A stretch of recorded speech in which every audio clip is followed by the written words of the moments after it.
12 years ago, I was in the street writing my name to say I exist. Then I went to taking photos of people to paste them on street to say they exist. From the suburbs of Paris to the wall of Israel and Palestine, the rooftop of Kenya to the favelas of Rio. Paper and glue, as easy as that. I asked a question last year, can art change the world?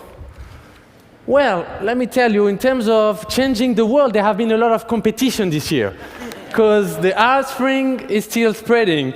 The Eurozone has collapsed. What else? The Occupy movement, find a voice.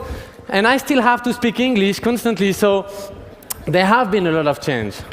So when I had my TED Wish last year, I said, look, I'm going to switch my concept. You are going to take the photos, you're going to send them to me, I'm going to print them and send them back to you. Then you're going to paste them where it makes sense for you to place your own statement. This is inside out. 100,000 posters have been printed this year. Those are the kind of posters, let me show you. And we keep sending more every day. This is the size. Just a regular piece of paper with a little bit of ink on it. This one was from Haiti. When I announced my wish last year, hundreds of people stood up and said they wanted to help us. But I say it has to be under the condition I have always worked. No credit, no logos, no sponsoring. A week later, a handful of people were there, ready to rock and empower the people on the ground who wanted to change the world. These are the people I want to talk to you about today. 2 weeks after my speech, in Tunisia, hundreds of portraits were made.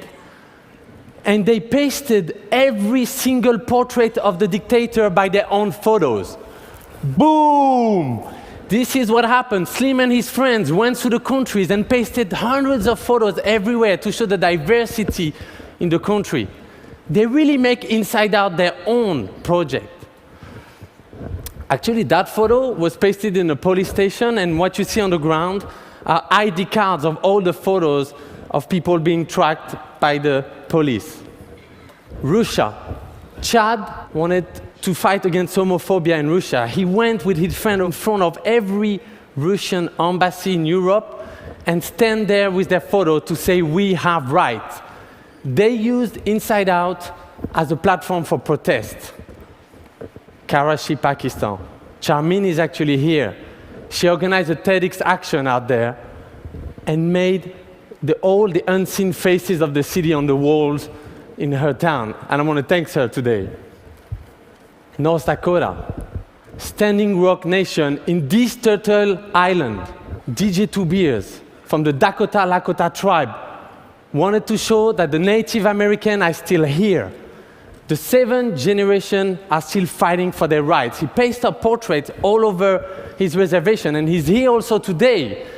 Each time I'm getting a wall in New York, I'm using his photos to continue spreading the project. Juarez. You heard the border, one of the most dangerous borders in the world.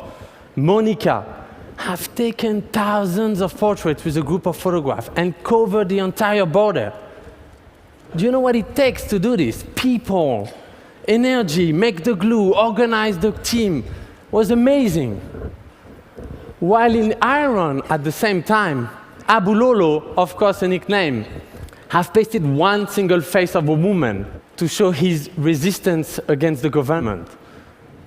I don't have to explain you what kind of risk he took for that action.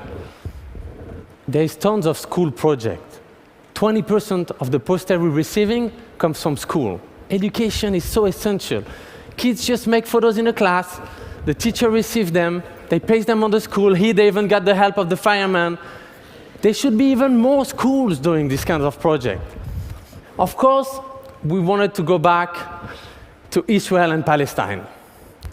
So we went there with truck. This is photo booth truck. You go on the back of that truck, take your photo, 30 seconds later, take it from the side, you're ready to rock. Thousands of people use them, and each of them sign up for a two-state peace solution. And then walk in the street. This is the march, the 450,000 march. Beginning of September, they were all holding their photo as a statement. On the other side, people were wrapping up streets, buildings. It's everywhere. Come on, don't tell me that people are not ready for peace out there. These projects took thousands of actions in 1 year, making hundreds of thousands of people participating, creating millions of views. This is the biggest global art participatory project that's going on. So, back to the questions, can art change the world? Maybe not in 1 year. That's the beginning. But maybe we should change the question. Can art change people's life? From what I've seen this year, yes. And you know what? It's just the beginning. Let's turn the world inside out together. Thank you.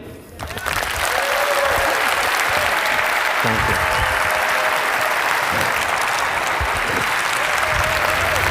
Thank you.